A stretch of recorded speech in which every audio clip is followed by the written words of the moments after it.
Hare Krishna, Namaste.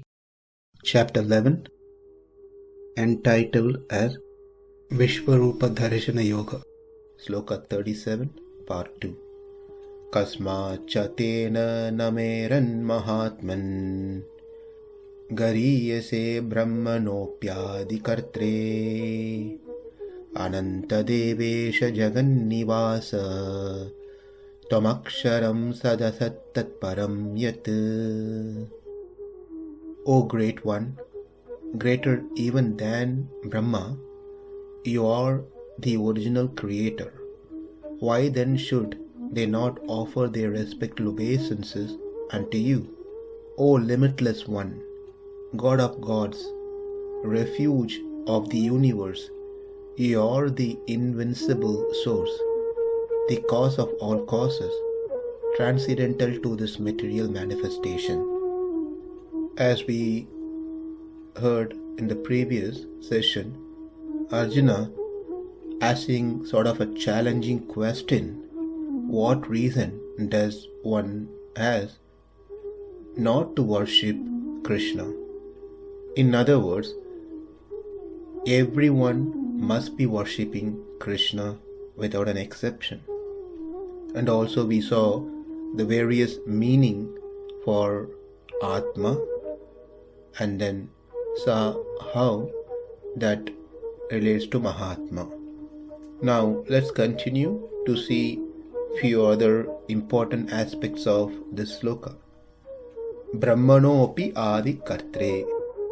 You are also greater than Brahma. You are even greater than Brahma. Api means also or even.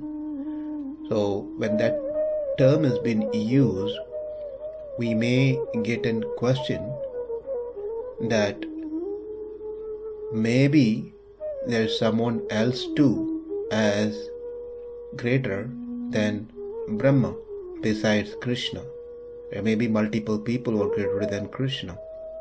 Say for example, if a teacher is saying to a student, you are also doing very good in your studies. That means besides you, there are others who are also doing very good in their studies. So similar doubt may come here when we read the statement Brahmaṇo. To avoid such confusion, the term ādi-kartre is being used very carefully. That means Brahmaṇo ādi-kartre. Ādi-kartre. Adi is the root, the origin, the starting point. In other words, upadhana karana. And then karta represents the nimitta karana, one who performs the activity. Therefore, Adi represents upadhana karana. Upadhana karana means material cause, meaning all those different elements, material elements that we are seeing, as well as the non-material living entities. Who is the material cause? It is Krishna.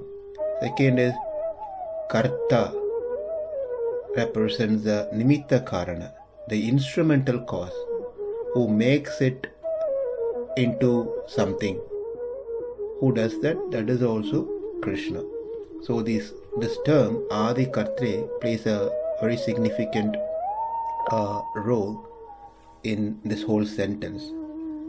To say that it is both upadhana and nimitta karana is Krishna alone, no one else.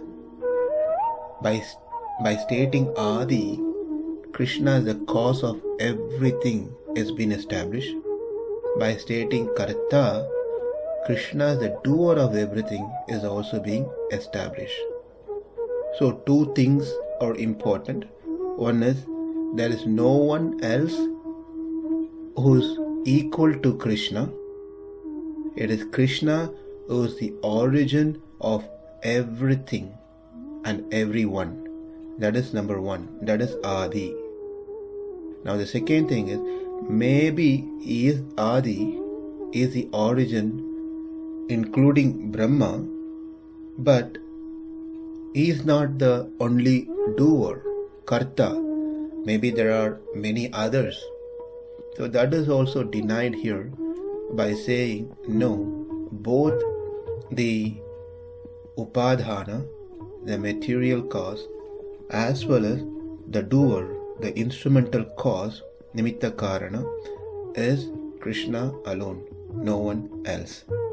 How can we say that there's no one else? Because on the material realm, it is Brahma who's considered to be the first citizen, who's been appointed by the Supreme Lord. And he is the one who takes up the service of further secondary creations. Therefore, by saying greater than Brahma, everything else is inclusive within that particular statement. And especially ādi-kartre establishes that no one else besides Krishna is the source, the origin and the cause of everything. That finishes the first half of the sloka. kasmāc nameran mahātman garīyase brahmaṇo ādi-kartre. Moving on to the second half, ananta deveśa jagan-nivāsa tvam akṣaraṁ sadasat paraṁ yat. Now, Arjuna is pretty much repeating whatever has already been seen before. The only difference is Krishna spoke earlier about himself with these terms that we are going to see. It is now Arjuna who is saying the same, but after witnessing it. Earlier, Krishna said, I am ananta, I am deveśa, I am jagan-nivāsa, I am akṣaraṁ, I am sat, I am asat, I am paraṁ, and so on. Whereas now Arjuna is saying, you are ananta, you are deveśa, you are jagan-nivāsa, you are akṣaraṁ, you are sat, you are asat, you are paraṁ. And he continues the same in the following sloka as well. Arjuna says, you are ananta. We often hear that God is omnipotent, omnipresent, and omniscient. So this term ananta satisfies all those three. Ananta means one who is limitless, one who has no limits, one who is not limited by kala, desha, vastu. Kala, desha, vastu rahitam Brahma. The supreme absolute truth is free of kala, that is time, desha, that is place, vastu, which is object. He is not restricted to any of these things. In other words, he is not limited by any of these three things. He is present all the time. There was no time when he doesn't exist and will not exist. One may say, well, Atma is also so. Yeah, but then Atma has to go through changes by taking a body. Whereas the Supreme Lord is as he is all the time. He is not limited by the time factor. Secondly, he is present everywhere. He is not limited by a place.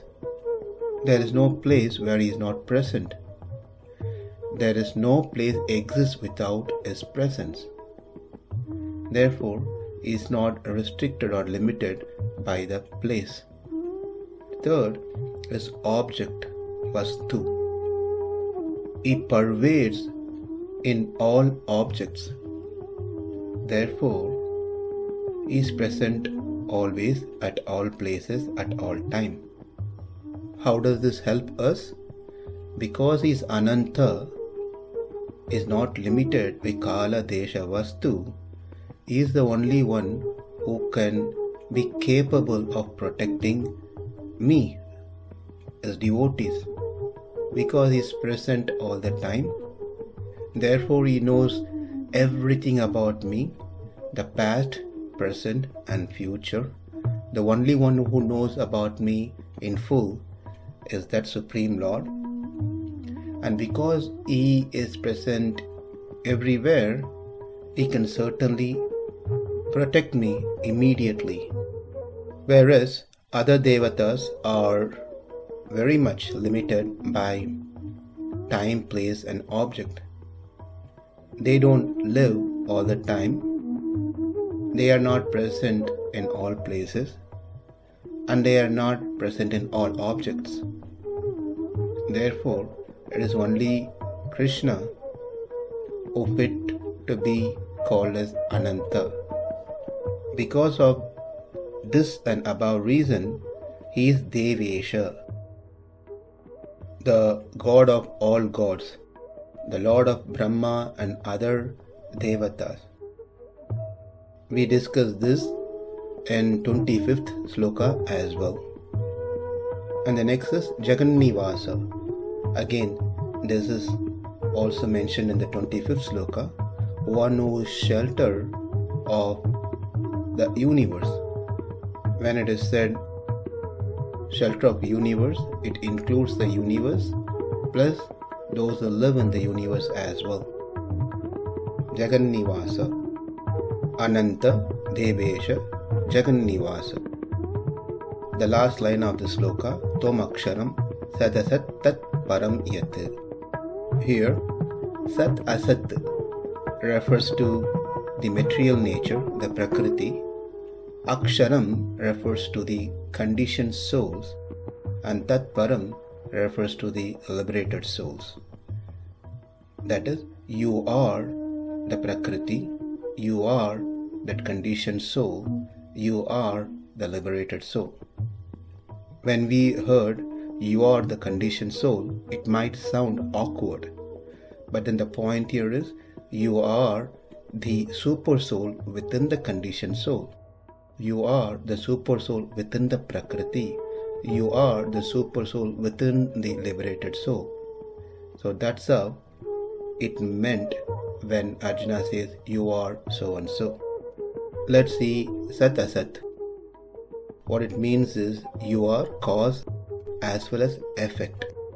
Sat, the manifest, the gross prakriti, which is in a state of diversification, meaning the prakriti is in its name, form and with all these differences, and that is called sat, that which exists with these differences. And you are that sat in its karya stage. Asat, the same prakriti which is on the subtle stage, karana stage, which is free of any differences. In this stage, it is not possible to differentiate the element.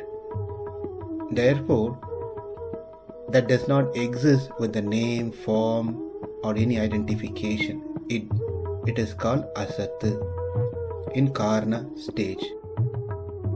So it is the same prakriti which is both asat and sat.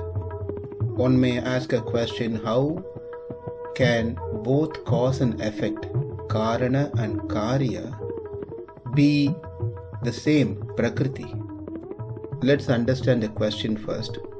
Say for example, if I say Ravi is fat and thin, it is a contrary statement, because one person cannot be both fat and thin. But he can be fat and thin provided it is in a different time. Ravi in 2000 was fat, and now in 2021 he is thin. Therefore there is no contrary in this statement, there is nothing fault in it. Likewise, when It is said Prakriti is both Sat and Asat, cause and effect. They fall in different stages. One stage is cause in certain time, and another stage is effect in a different time. Therefore, there is nothing wrong in saying the cause and effect be the Prakriti. And here it is said that Prakriti is you, O Krishna.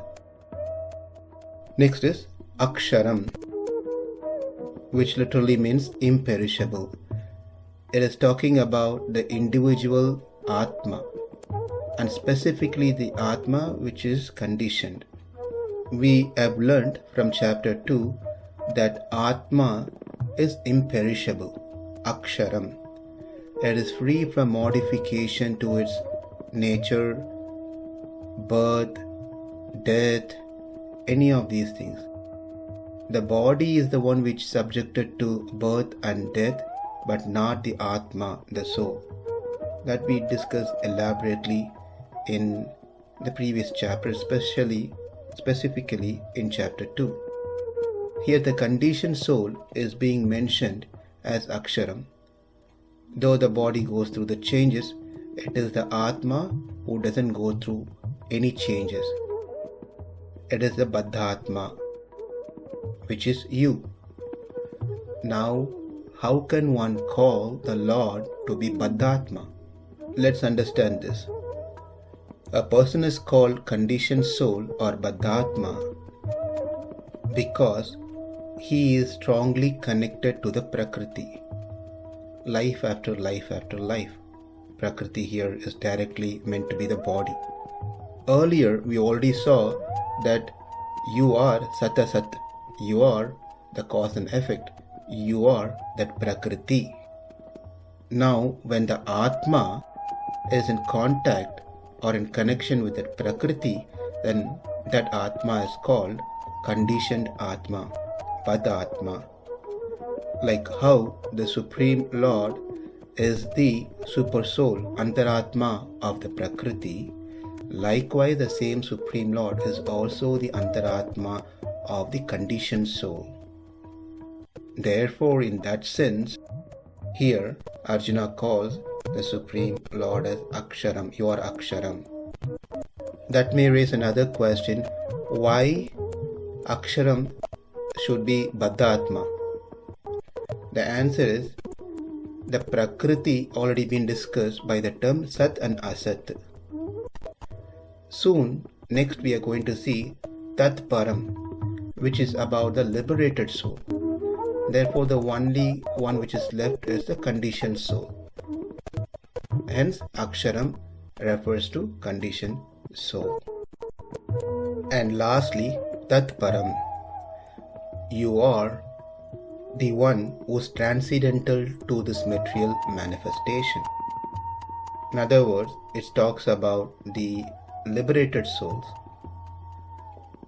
The liberated soul which is greater than the Prakriti, because they are not bound by the Prakriti, which means they don't have material body. Therefore, they are called liberated soul. That is what has been mentioned here by paraṁ. That liberated soul is also you, because you are the Antaratma of that liberated soul as well. Baladev Vidya Bhushan in his Gita Bhushana makes these differences. Likewise, Swami Ramanujacharya also does the same. To conclude this verse, Arjuna is saying, O exalted one, why should they not bow down to you who are the greatest of the great and are the first creator even of Brahmā? O infinite, O Lord of the gods, you have the universe for your abode. You alone are the imperishable individual self, the affected Prakriti, the causal Prakriti, known as Mula Prakriti, and beyond them. and you are the principle of liberated soul as well. That is, you are beyond the prakriti, conditioned soul, liberated soul, and all of these. kasmāc nameran mahātman garīyase brahmaṇo ādi-kartre ananta deveśa jagan-nivāsa tvam akṣaraṁ sad-asat paraṁ yat. Namaste. Hare Krishna.